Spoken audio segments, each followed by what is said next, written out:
Alright guys, Sid Meier's Civilization 7 has now launched, and things are not looking too great over there for Firaxis Games due to the condition that their game has now released in, basically being stripped down to the nuts and bolts and the bare bones of what's really the minimum required to launch a game.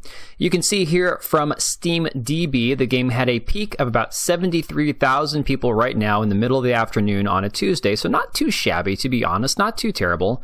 It is really weird, though, because, this game is the #1 game on SteamDB, so it's very, very strange to me that they have a lower peak than games like Kingdom Come Deliverance 2, sitting down at the 3rd spot. So, kind of strange. This game has been sitting up here at the top spot for a while now.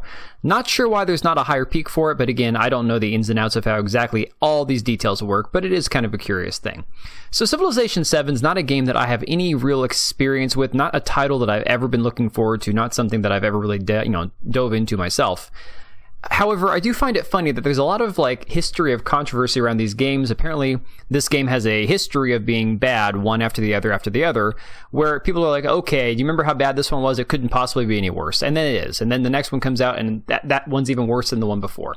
You can see this from PC Games N. Says Civilization 6 India Strategy Guide, How to Win with Gandhi. Now, I remember hearing about this years ago when they released this game with Gandhi as a leader, a world leader you can play, that it didn't really seem very accurate to play Gandhi as a world leader and start nuking people left and right. Just a very strange choice, but you know what? It is what it is. It's fine. It's, it's fiction. It's not supposed to be real history. But what I do find interesting is this studio does try to take more of an approach of we want to take real historical characters and real historical settings and then just let people run with it.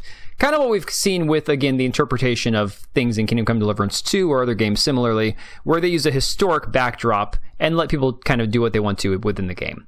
So then, of course, we saw a few months ago that Harriet Tubman was going to be a Civilization 7 leader. Now, again, I am aware of the fact that in our hypersensitive state, where we've seen so much DEI crap, so much of the woke agenda pushing all sorts of people to the forefront ahead of, straight white men, being whether it's gay people or minorities, people of color, women, strong independent women.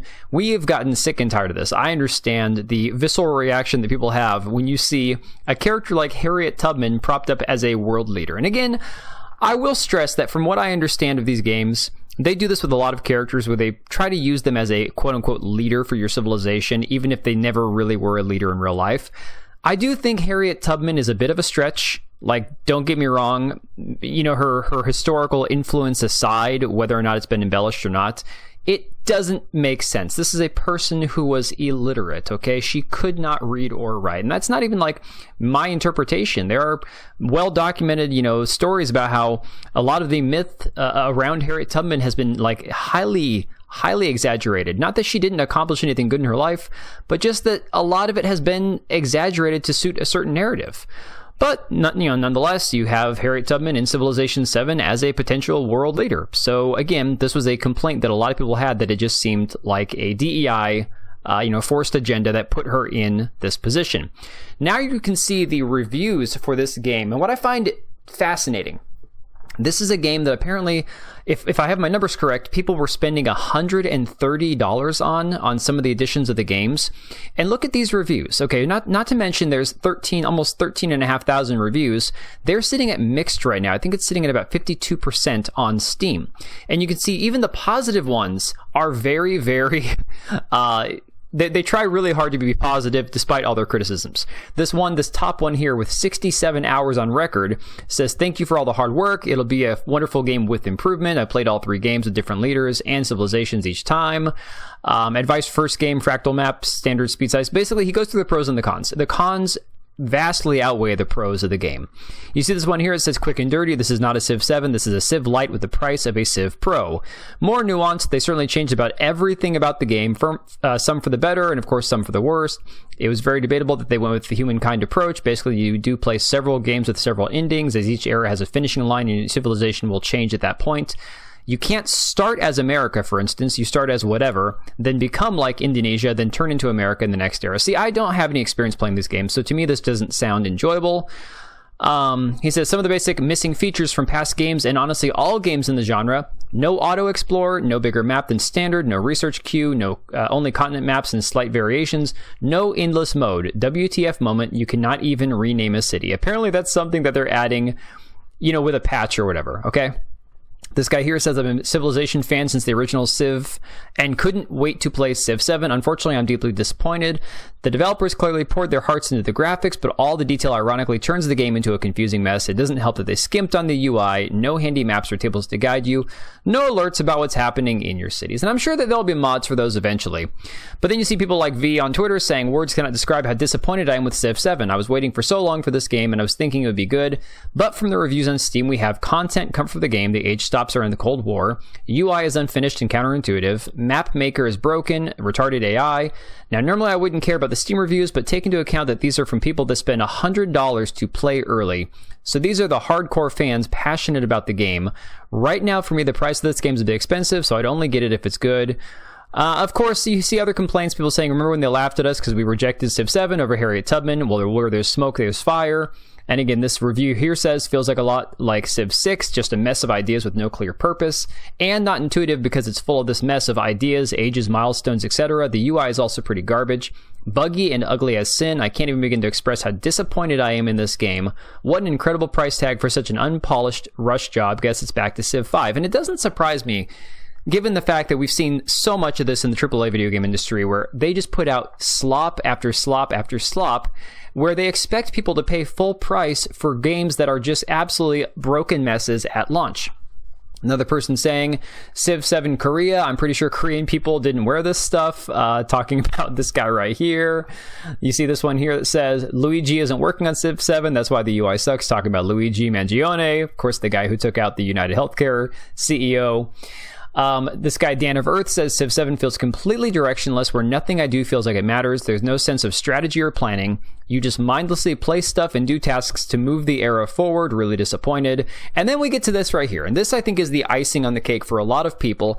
And look, I understand that developers, especially in, the video game sphere, have traditionally been your, socially awkward, nerdy type people. I'm totally okay with that. I'm more power to you if you're a smart, nerdy guy that likes to program video games, or a girl, whatever. But this right here has a lot of people raising some eyebrows. I'm going to play this video for you. Thank you. Thank you, Civ fans. Thank you, Civ fans. Y'all are the best fans in gaming. Thank you, Civ fans. You're the best. Thank you, Civ fans. You are the best fans in gaming. Thank you so much. Hey, Civ fans. Big thank you from the audio team. Thank you, Civ fans, for continuing to be the best fans in gaming, and we really hope you continue to take one more turn. Thank you for playing Civilization 7. Thank you, Civ fans. Thank you. Thank you, Civ fans. Yeah, I'm going to stop right there. There's a few characters who stick out to quite a few people. You see this guy here, DEI hires plus beta nerds. No wonder the game is so bad. What is that? Talking about this individual right here with, again, the bright colored hair, no makeup. Can't tell if it's a guy or a girl. I mean, it looks like a woman, but who knows? Thank you, Civ fans, with the pure soy coming out of the head right here. So again, a lot of people are picking up on the fact that this definitely feels like a DEI hire game. Chudsoft Game says, how could you have known Civ 7 would be shit just because Harriet Tubman is a world leader? Are some people just born without pattern recognition? And I think that's what I've said before.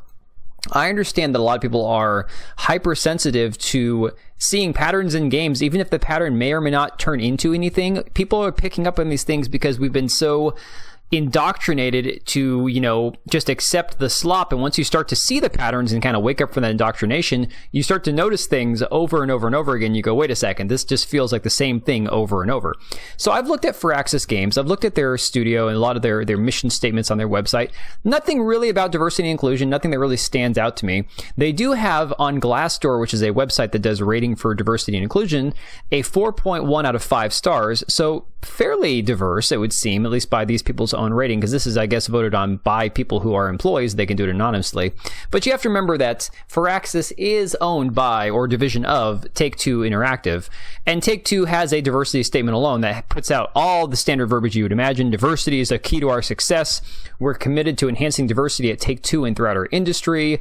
We strive to provide an inclusive workplace. So again, whether or not Take-Two, much like people thought Embracer was the reason Kingdom Come Deliverance 2 put some of the, quote-unquote woke stuff into the game, Whether or not Take-Two had any direct hand in who the people were working on the game or not is irrelevant, because at the end of the day, Firaxis is the ones who put this game out, and apparently it is a broken, miserable mess that's basically stripped down to the bare bones of what you'd expect from a video game that costs the amount of money it costs.